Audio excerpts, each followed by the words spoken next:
the topic is performance bottlenecks by Garima.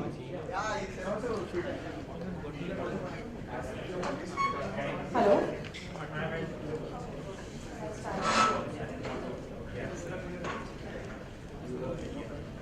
Okay. So I'm Garima Sharma, and I'm an application developer from ThoughtWorks. And today I'll be talking about performance bottlenecks and why they are the other side of usability, especially in case of Android apps. What makes performance and usability overlap each other when we develop Android apps? So sections that I'm going to cover today are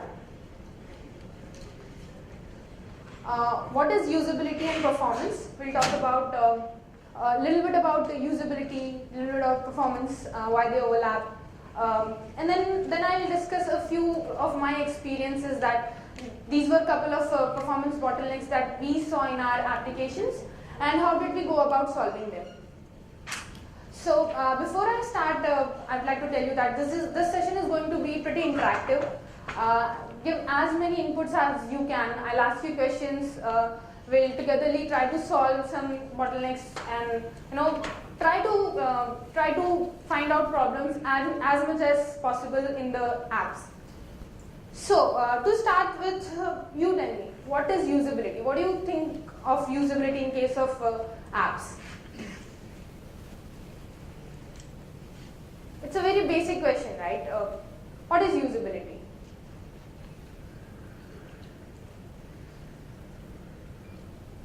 Okay, I'll try to answer. It's a very basic question, right? So usability is how swift the navigation is, how beautiful my app is, how quick it is, and all the good words that we think of come under usability word. Now think a little bit more about performance. What do you mean by performance in case of apps? Think of it, when we talk about web applications, right, performance is something that how your application reacts when there is a heavy load. But in case of apps, there is just one user who is using it. Is there a heavy load? I don't think so. So the performance in case of web apps is how beautifully your app handles the high load and how quick it is. So in case of Android apps, there is no workload, there is no pressure, hence performance lie down to how quick the app is.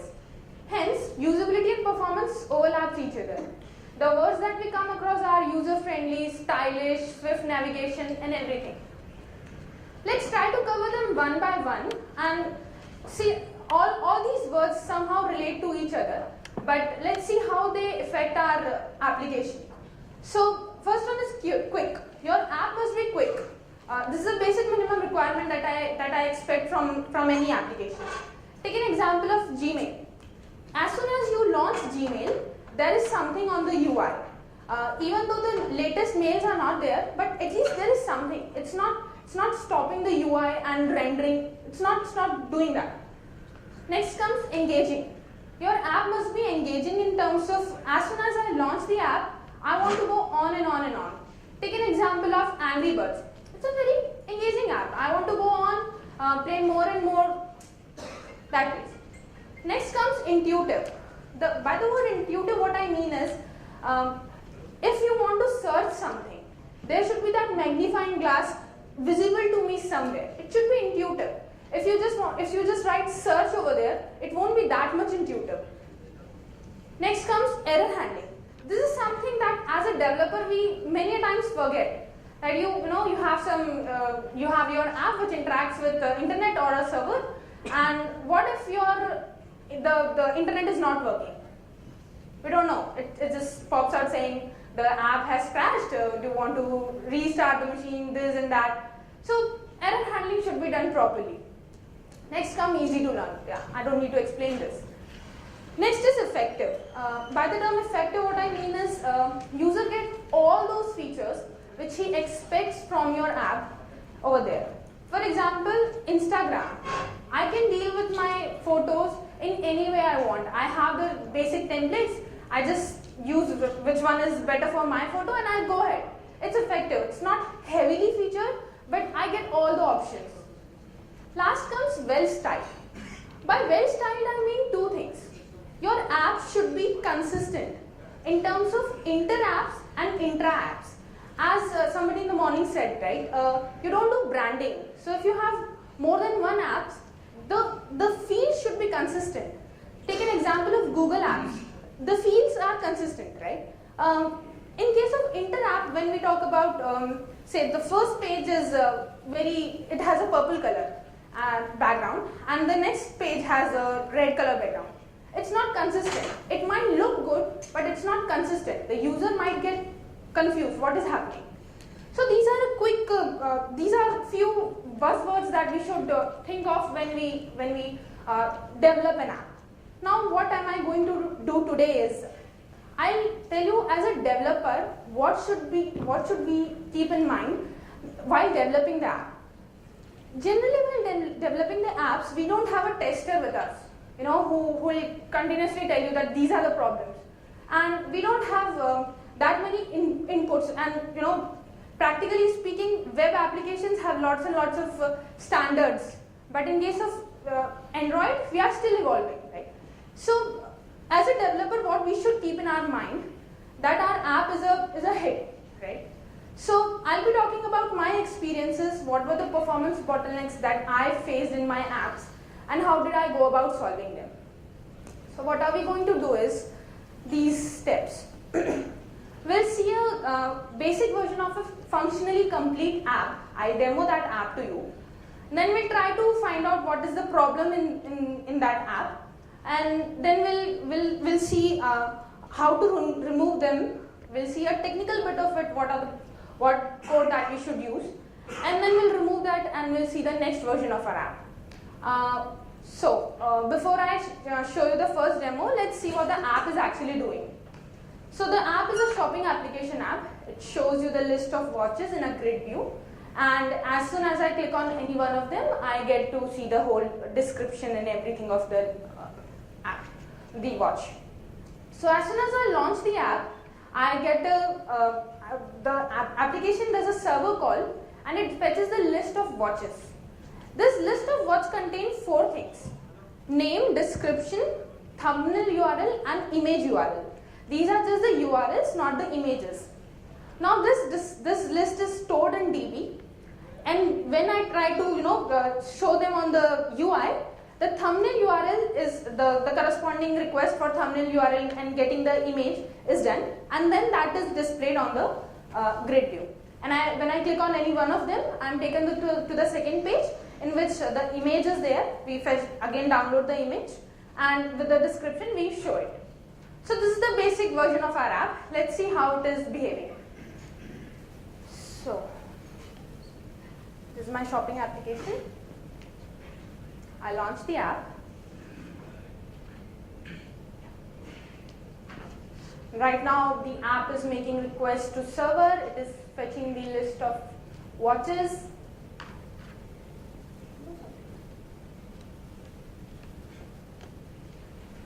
Yeah, there it is. So this is how the app looks. We'll scroll, these are the names of watches.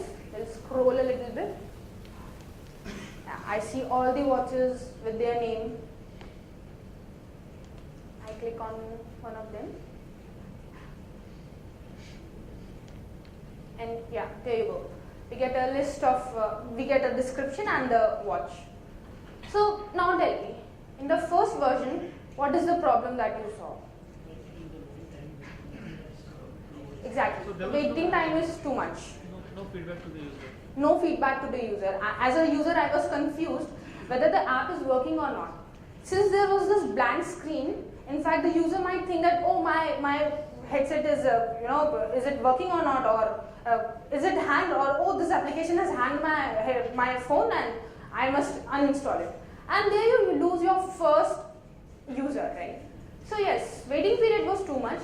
After launching the app, there was a black screen, and the user was confused whether the app is working fine or there is something wrong.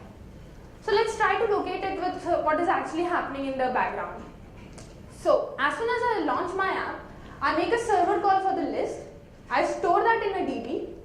This next is server call for the images. Actually, that is thumbnail. and then I combine these thumbnails with the list and I display it. From here to here, there is this blank screen. The problem is with this black screen. Somehow we should remove this. And how should we do that is add a loader, add a progress dialog to it. I hope this is not that clear. I'll just read out for you. So by adding a progress dialog, you can actually show a loader saying this is happening. But think of it that if you look at the standard Android development guidelines, you should not make server requests and server calls on your main thread. You should make it on the another thread. And if I want to handle back saying now your content is back, you should use callbacks. It's a very standard mechanism that we use in Java as well. So Android has provided us with that. So here we have this next version in which I have removed the call for list of watches from main thread to another thread using async task. So could you see?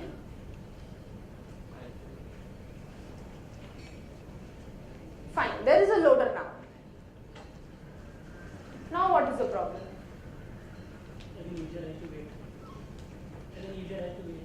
User has to wait. User at least gets in feedback. Okay, the app is working somehow, but the waiting period is very high. This is the problem. Waiting period is too high. Now, let's see on the timeline. Yeah, you see a loader, you combine the list of images and you display it. Now, the solution to this problem, can anybody think of it? Lazy loading. Exactly. We remove this part of it. You store the content in DB, try to display it, and then instead of fetching the images beforehand, just give a value placeholder and show it to user. Pretty straightforward. This time, the async task that you want to use, you don't need a callback to it. As soon as you start getting the thumbnail images, you start populating them to your UI. So we go to the next application.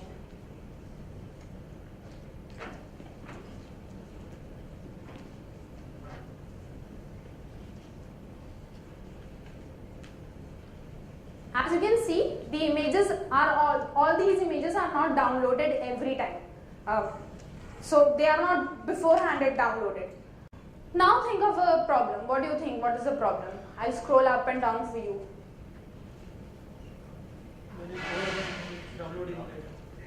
When we scroll down. Exactly. And why is it doing that? Let's get to the basics of how Android displays any grid view or a list view. It uses a concept of recycling. So what Android does is, when there is if there is a list view, and if as soon as you scroll up, it recycles the previous the view which is going up to and it populates the new content in it and displays the same view. So that's how your view is getting recycled. That's how Android is optimizing, but that has a disadvantage. The content which was there in the previous view is lost. So every time I scroll up and down, the content is there from DB, it is fetching it from DB, but the image, it is getting downloaded every time. Now, how should we solve this problem? Store image and cache. Images should be there in the cache. Exactly. Store images in cache. Now, think of it. There are 4 ways of storing your images locally, at least in case of caching. Use shared preferences, use in-memory caching, use your disk, or at the end you store it in the DB, which is internally, again, what is your use case in your problem? So in our case, the problem was the thumbnail images were really very small, and they hardly took much memory. So what we did is to decide that, okay, let's go ahead and store this image in shared preferences. If we look at the standard practices, we should not store images in shared preferences, at least when the images are big, because they are anyways going to eat up all your app's memory. So in the version 3, we saw that the thumbnails are getting downloaded every time. What is happening in background is The images are displayed when you scroll up and down, images are not displayed. So solution is caching. In our case, we use system preferences. So let's see how the app is behaving now.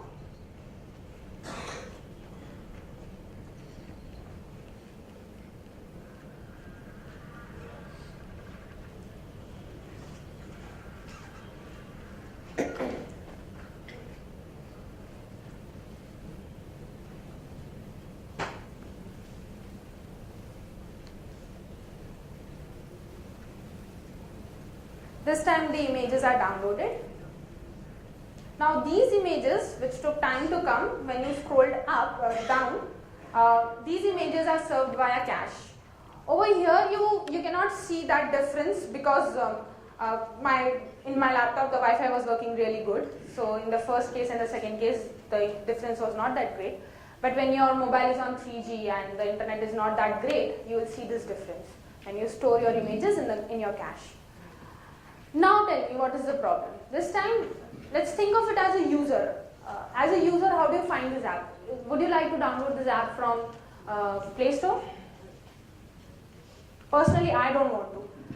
Doesn't look good to me. I mean, this is like what, a purple color with a white background and then a red color. I tried to use good colors, but still that feel is not there. In fact, when I go inside to look at one of the watches, the display is not that great. So that something part is missing in this version. There is inconsistency between the layouts. So the solution is to use themes. Now if you use basic Android themes, say light, holo and dark something, it will give a standard look to your app. But what if I don't want that standard look? Should I write my whole theme by myself? No, I'm not that great developer. I don't want to write my own theme. Rather, I'll override the theme which was given by Android itself. So, in this case, what I have done is, I have used that light holo theme of Android. I took its action bar and changed its color. So, let's see the next version.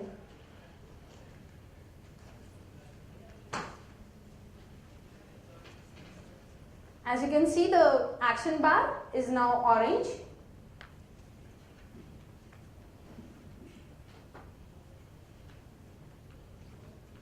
Our background matches and it's pretty nice looking right now. At least it's not hurting the eyes, though there are not that great colors. I'll go in one of the watches and see. There's this consistency. The action bar has the same color. The background has the same color. So this way you can optimize your work, right? You don't need to write all your theme by yourself. Now tell me, what is the problem in this version? Now there are some problems which you cannot identify directly. For that, Android has given you some tools. There are some tools which are there in your phone itself. Which is, okay, first let me read out for you. Yeah, which is, I'll tell you. So in this version, I'll tell you what the problem is. The rendering is very slow. When Android tries to render the pixel and color them up, that time is very slow. And how can I say that? Is using one of the tools in your phone. You can actually try it out right now as well. In your phone, there is something called as in your emulator it is dev setting, in your phone it is directly developer options. Make sure that developer options are on, and I'll quickly start USB debugging as well.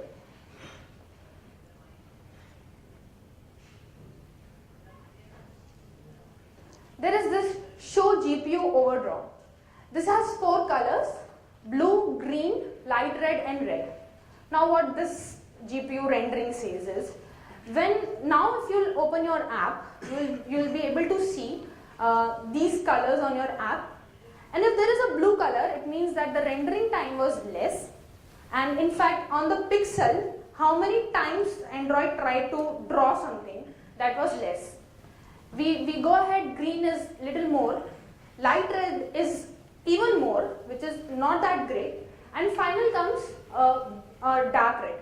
if you have dark red signs on your layout because of this, which means that there is a danger. You try to optimize your layout. So now let's see the app, how the shopping application app was looking previously.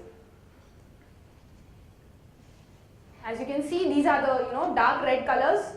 Over here, Android tried to paint it for many times.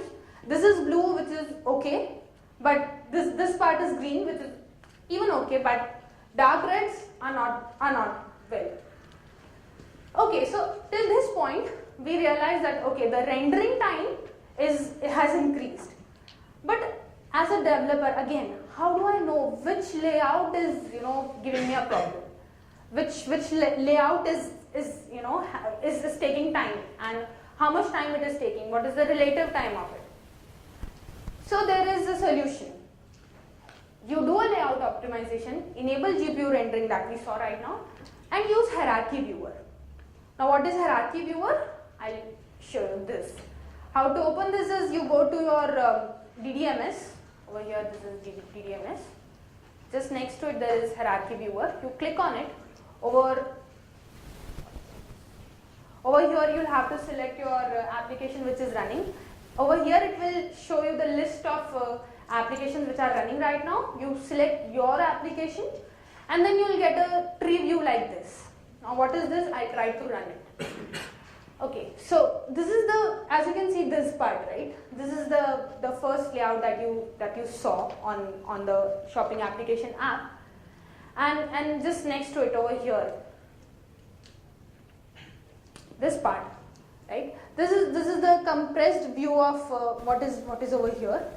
These are all the layouts. These are all the text views, image views, and linear layouts which are there while rendering the shopping application app.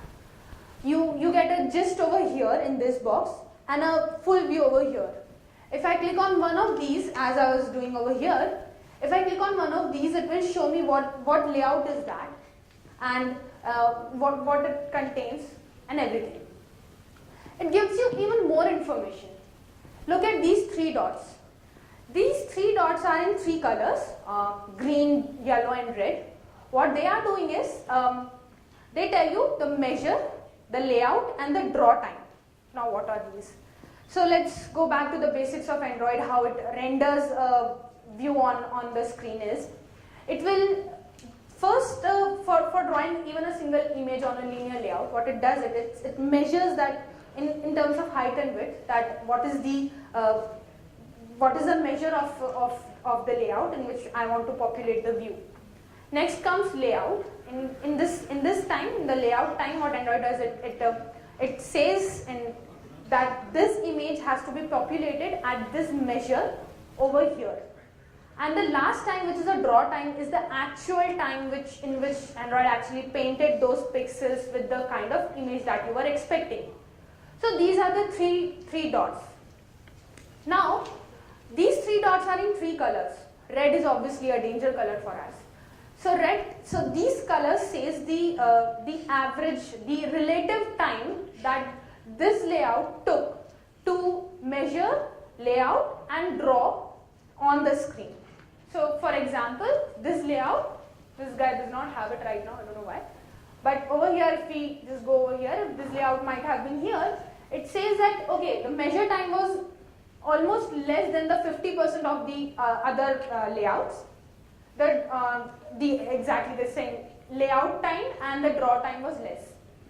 Yellow says it was almost equal to the rest of the 50% layouts, views on your screen.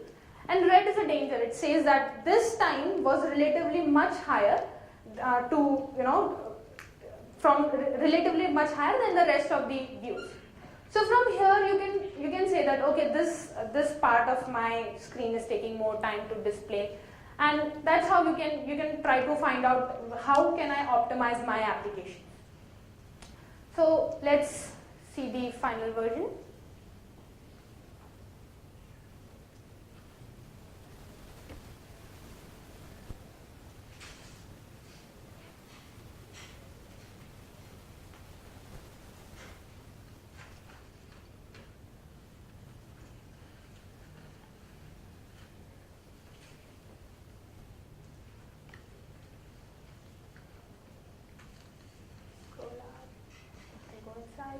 This time I forgot to use the GPU rendering.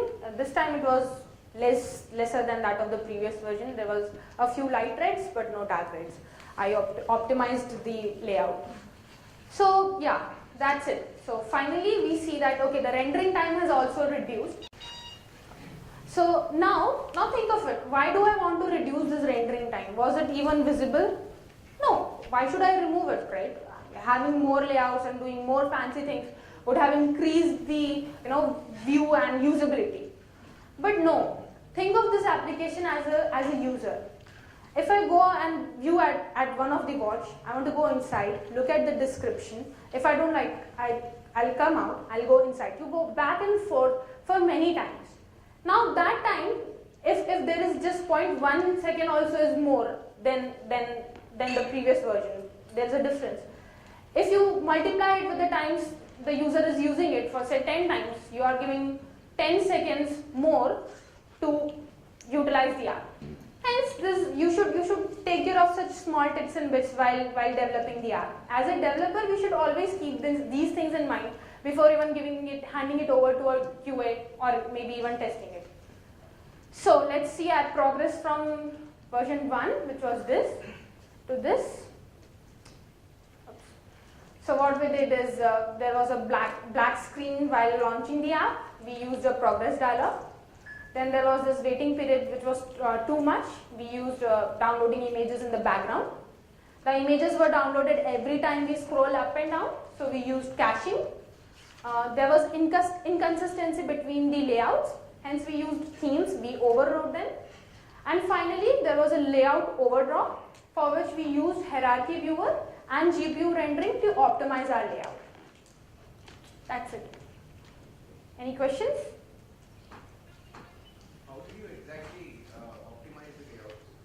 Okay, so initially I was having a linear layout over which I had a description, and then there was again a linear layout which had an image and this. So somehow I figured out on hierarchy viewer that there were two layouts which were having similar view, right? So okay, this can be, let's remove it. So it's your call that you'll have to take while looking at the hierarchy viewer, what are the layouts which were duplicated.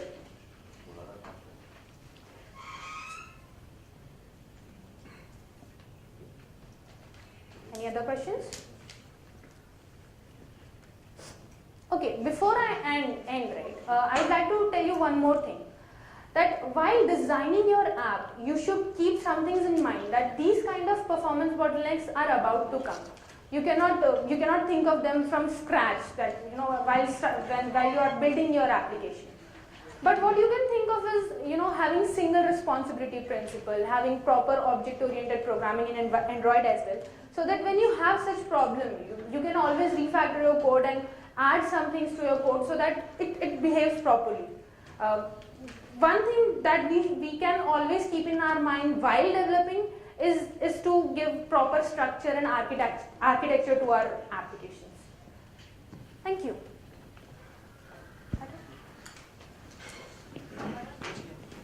Karima, a question. Sorry. I just have a very generalized question. What's your experience with ThoughtWorks? How much they are deeply into mobility and how much they are trying to explore? Okay. Well, first my experience.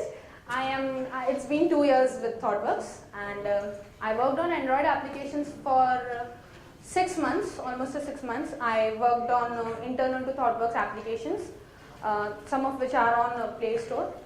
Now talking about ThoughtWorks, how much it is into mobile domain is, it's pretty high. If you have heard of a hybrid application called as hybrid tool to design applications for iOS as well as for Android, that is Calatrava, that we have worked on it a lot. There are a couple of projects that we have which are running highly for mobile applications.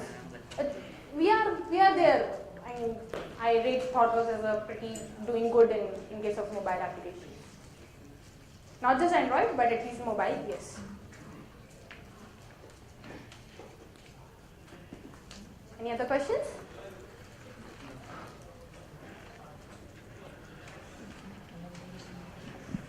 Thank you.